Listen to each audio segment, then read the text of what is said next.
بسم اللہ الرحمن الرحیم۔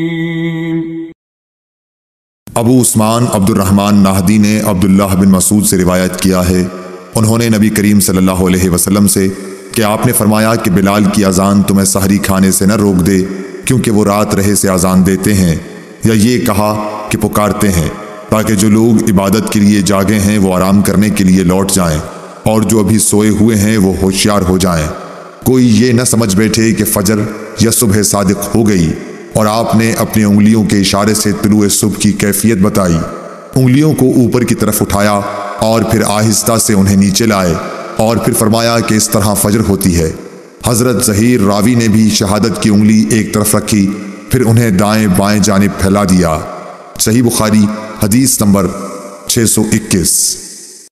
عبداللہ بن بریدہ نے عبداللہ بن مغفل مزنی سے روایت کیا ہے کہ رسول اللہ صلی اللہ علیہ وسلم نے 3 مرتبہ فرمایا کہ ہر 2 اذان و اقامت کے درمیان ایک نماز کا فصل دوسری نماز سے ہونا چاہیے۔ تیسری مرتبہ فرمایا کہ جو شخص ایسا کرنا چاہے۔ صحیح بخاری حدیث نمبر 624۔ عمرو بن عامر انصاری حضرت انس بن مالک رضی اللہ تعالیٰ عنہ سے بیان کرتے تھے کہ عہد رسالت میں جب مؤذن اذان دیتا تو نبی کریم صلی اللہ علیہ وسلم کے صحابہ ستونوں کی طرف لپکتے۔ جب نبی کریم صلی اللہ علیہ وسلم اپنے حجرے سے باہر تشریف لاتے تو لوگ اسی طرح نماز پڑھتے ہوئے ملتے۔ یہ جماعت مغرب سے پہلے کی 2 رکعتیں تھیں، اور مغرب میں اذان اور تکبیر میں کوئی زیادہ فاصلہ نہیں ہوتا تھا۔ اور عثمان بن جبلہ اور ابو داؤد طیالسی نے شعبہ سے اس حدیث میں یوں نقل کیا ہے کہ اذان اور تکبیر میں بہت تھوڑا سا فاصلہ ہوتا تھا۔ صحیح بخاری حدیث نمبر 625۔ عروہ بن زبیر نے خبر دی کہ ام المومنین حضرت عائشہ رضی اللہ تعالیٰ عنہا نے فرمایا کہ جب مؤذن صبح کی دوسری اذان دے کر چپ ہوتا تو رسول اللہ صلی اللہ علیہ وسلم کھڑے ہوتے اور فرض سے پہلے 2 رکعت سنت فجر ہلکی پھلکی ادا کرتے۔ صبح صادق روشن ہو جانے کے بعد پھر داہنی کروٹ پر لیٹ رہتے، یہاں تک کہ مؤذن تکبیر کہنے کی اطلاع دینے کے لیے آپ کے پاس آتا۔ صحیح بخاری حدیث نمبر 626۔ عبداللہ بن بریدہ نے عبداللہ بن مغفل رضی اللہ تعالیٰ عنہ سے روایت کیا ہے کہ نبی کریم صلی اللہ علیہ وسلم نے فرمایا کہ ہر 2 اذان و تکبیر کے بیچ میں نماز ہے، ہر 2 اذانوں کے درمیان نماز ہے۔ پھر تیسری مرتبہ آپ نے فرمایا کہ اگر کوئی پڑھنا چاہے۔ صحیح بخاری حدیث نمبر 627۔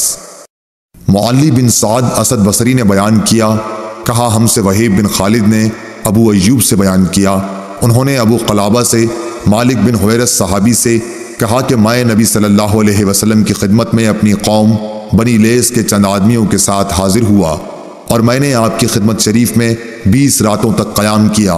آپ بڑے رحم دل اور ملنسار تھے۔ جب آپ نے ہمارے اپنے گھر پہنچنے کا شوق محسوس کر لیا تو فرمایا کہ اب تم جا سکتے ہو، وہاں جا کر اپنی قوم کو دین سکھاؤ اور سفر میں نماز پڑھتے رہنا۔ جب نماز کا وقت آ جائے تو تم میں سے ایک شخص اذان دے، اور جو تم میں سب سے بڑا ہو وہ امامت کرائے۔ صحیح بخاری حدیث نمبر 628۔ حضرت ابو ذر غفاری رضی اللہ تعالیٰ عنہ سے روایت ہے، انہوں نے کہا کہ ہم نبی کریم صلی اللہ علیہ وسلم کے ساتھ ایک سفر میں تھے۔ مؤذن نے اذان دینی چاہی تو آپ نے فرمایا ٹھنڈا ہونے دے۔ پھر مؤذن نے اذان دینی چاہی تو آپ نے فرمایا کہ ٹھنڈا ہونے دے۔ پھر مؤذن نے اذان دینی چاہی تو آپ نے پھر یہی فرمایا کہ ٹھنڈا ہونے دے، یہاں تک کہ سایہ ٹیلوں کے برابر ہو گیا۔ نبی کریم صلی اللہ علیہ وسلم نے فرمایا کہ گرمی کی شدت دوزخ کی بھاپ سے پیدا ہوتی ہے۔ صحیح بخاری حدیث نمبر 629۔ مالک بن حویرث نے کہا کہ 2 شخص نبی کریم صلی اللہ علیہ وسلم کی خدمت میں آئے، یہ کسی سفر میں جانے والے تھے۔ آپ نے ان سے فرمایا کہ دیکھو، جب تم سفر میں نکلو تو نماز کے وقت راستے میں اذان دینا، پھر اقامت کہنا، پھر جو شخص تم میں عمر میں بڑا ہو وہ نماز پڑھائے۔ صحیح بخاری حدیث نمبر 630۔